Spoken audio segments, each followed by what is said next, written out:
Hello পোলাপাইন, চলো আজকে আমরা নতুন একটা প্রবলেম সলভ করি।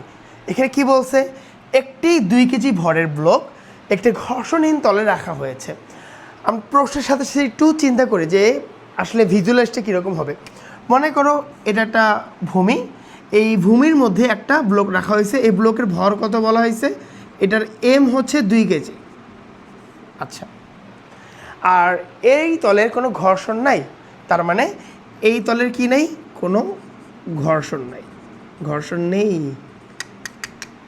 আচ্ছা, একটি জেট থেকে প্রতি সেকেন্ডে 1 কেজি করে পানি বের হচ্ছে। আর তার মানে এখানে একটা কোনো যন্ত্র লাগানো আছে, জেট জাতীয় কিছু, আর ওখান থেকে প্রতি সেকেন্ডে কি 1 কেজি করে পানি বের হচ্ছে। আচ্ছা, ধরো জেট দেখতে এরকম হবে, এটা মনে করো পাইপ, ধরে না একটা পাইপ লাগানো আছে। এই পাইপ থেকে কী আসবে, পানি বের হবে। এই পানিটা কি প্রতি সেকেন্ডে 1 কেজি, তার মানে 1 কেজি পার সেকেন্ড। ঠিক আছে না, এটাই তো প্রতি সেকেন্ডে 1 কেজি করে বের হওয়া, মানে 1 সেকেন্ডে 1 কেজি পানি বের হবে। আর ওই পানির বেগ হচ্ছে 10 মিটার পার সেকেন্ড। আর এখানে যে পানিটা বের হচ্ছে, এই পানির ওয়াটারের বেগ কত, ভেলোসিটি হচ্ছে 10 মিটার পার সেকেন্ড। তাহলে ব্লকটির ত্বরণ কত, এর অ্যাক্সেলারেশন বের করতে হবে। অর্থাৎ এইদিকে যদি ব্লকটা সরণ ঘটে তাহলে ওর অ্যাক্সেলারেশন কত হবে। তো চলো বের করি। কেন বের করব, দেখো আমাকে প্রথমে এর মধ্যে প্রযুক্ত বল নির্ণয় করতে হবে, কী পরিমাণ বল প্রযুক্ত হয়েছে।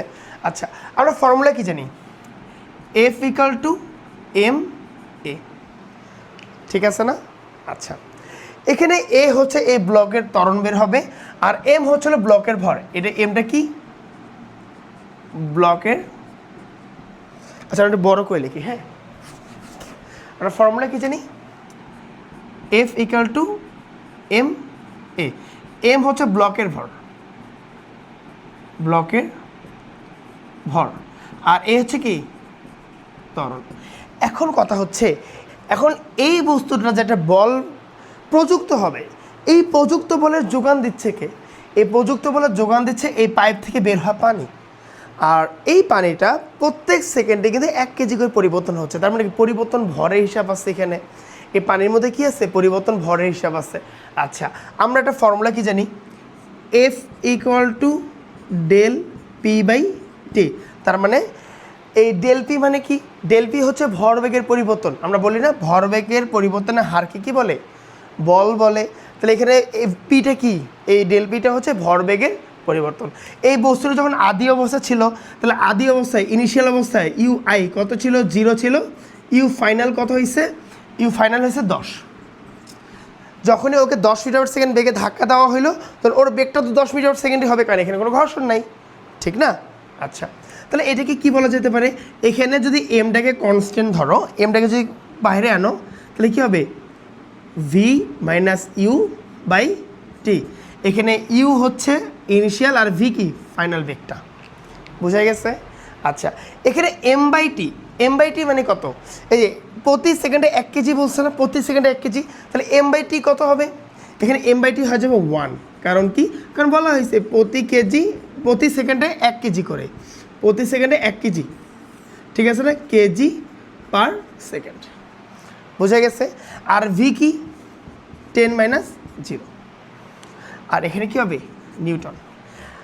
আদি অবস্থা ছিল 0, শেষ অবস্থা কি 10, তাহলে আমার এখানে বল কত আসে 10 নিউটন।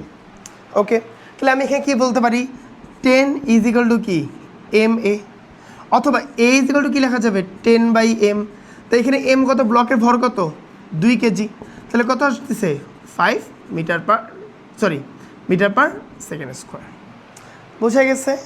আচ্ছা, এটাকে তুমি যদি আরেকভাবে, এটা এইভাবে একবার সলভ করলাম না, এটা আমি আরেকভাবে সলভ করতে পারবো। কীভাবে, এটা আরও ইজি। যেমন F = V dm/dt। এখানে dm/dt কি, এটা কি বেগের পরিবর্তনটা, ভরের পরিবর্তনটা, তাই না। এখানে আমি ডিফারেন্সিয়েট কাকে করছি, ভরকে করছি, কারণ প্রত্যেক সেকেন্ডে কি ভর পরিবর্তন হচ্ছে। আচ্ছা, তার এখানে ভি কত, ভি হচ্ছে 10 metre per second, into dm/dt কত, dm/dt হচ্ছে 1, তাই কত আসতেছে 10 নিউটন, বোঝা গেছে। আচ্ছা, তাহলে এফ এর মান যদি 10 নিউটন আসছে, তাহলে আমরা কি জানি, F = ma, অথবা A = F/m, অথবা এফ কত 10 বাই এম কত 2, কত আসছে 5 মিটার পার সেকেন্ড। এটা হচ্ছে প্রসেস 2। এইভাবেও করা যায়, কারণ এখানে তো পরিবর্তনশীল, তাই না? প্রত্যেক সেকেন্ডে একবার করে একটা ভর বেরোলো, পরের সেকেন্ডে আরেকটা ভর বেরোলো, পরের সেকেন্ডে আরেকটা ভর বেরোলো, তো কি এমটা কি পরিবর্তন হচ্ছে না? এমটা পরিবর্তন হচ্ছে, বাট ভি তো কনস্ট্যান্ট। প্রত্যেকটার বেগে, প্রত্যেকটা ভরের কি বেগ কত 10 মিটার পার সেকেন্ড। বোঝা গেছে? তাহলে এই বস্তুটার ত্বরণ কত আসবে 5 মিটার পার সেকেন্ড। ওকে, এর পরের দিন আমরা আরও সুন্দর সুন্দর ম্যাথ করবো। ওকে, থ্যাংক ইউ। আর তোমরা আমার ইউটিউবটাকে সাবস্ক্রাইব করে রাখিও। বাই।